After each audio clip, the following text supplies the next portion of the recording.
when you get out of prison, you've done this introspection. Was it after you got out and you started talking to them, or was it while you're inside, or was this cumulative? It was a little both. It was primarily inside. I started questioning it.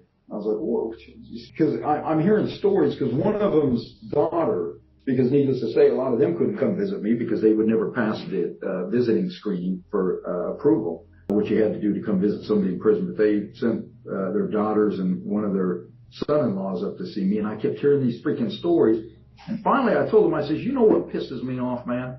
I says, I keep hearing about what a psychopath I am and what a son of a bitch I am and how I'm nuts, and when it's in Italian it's called pazzo. I was like, how I'm pazzo, and I'm a psychopath, and this guy's this and this guy. I was like, but at the end of the day, you might want to remind them, I'm the guy also that was staring down the barrel of a 25-year bit when the feds came and offered me a lifeline, that I kept my mouth shut, and the response I got, instead of a little bit of esteem or respect in today's day and age where people are ratting out their own family members, the response I got when they came back to visit me again was, you did what you were supposed to do. And that right there cut through the quick and made it very apparent to me that, yes, so I'm supposed to do what I'm supposed to do, and you can do whatever you want to do. And that right there made it all plain and clear. So when I got out, like I said, Mike, the truth of the matter is, it'd be kind of like you arguing with Carrie or arguing with your mom and dad.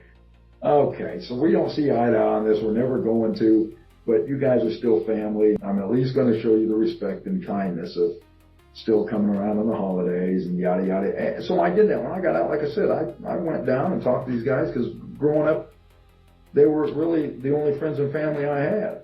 But when I saw them doing the same old things and their mentality hadn't changed, I just realized that, okay, these guys haven't gotten any better with the wisdom that comes with age. So why am I going to sign on board? And I'm watching all these guys still doing the neighborhood hustles. And they're not really, so now instead of working at this bullshit bar, now you own the bullshit bar, but you're still in this bullshit bar.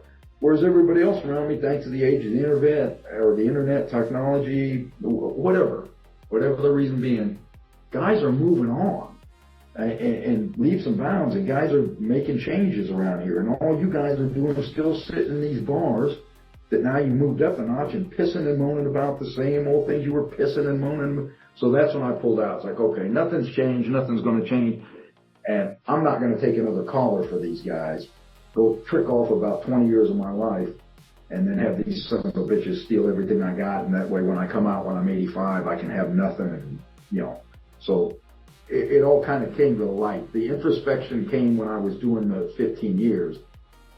But the trigger that snapped my head back, that made me pull out entirely, is when I got out and saw that nothing had really changed, other than everybody had a few more gray hairs, and the geography might have changed as far as where they operated out of or where they lived. They're not in the hoods anymore. And when I say the hood, I'm saying Old Northeast back around Sunrise and the Italian neighborhood. Now they've moved up north. But at the end of the day, they've just traded in one house for another. Then nothing had changed with these people.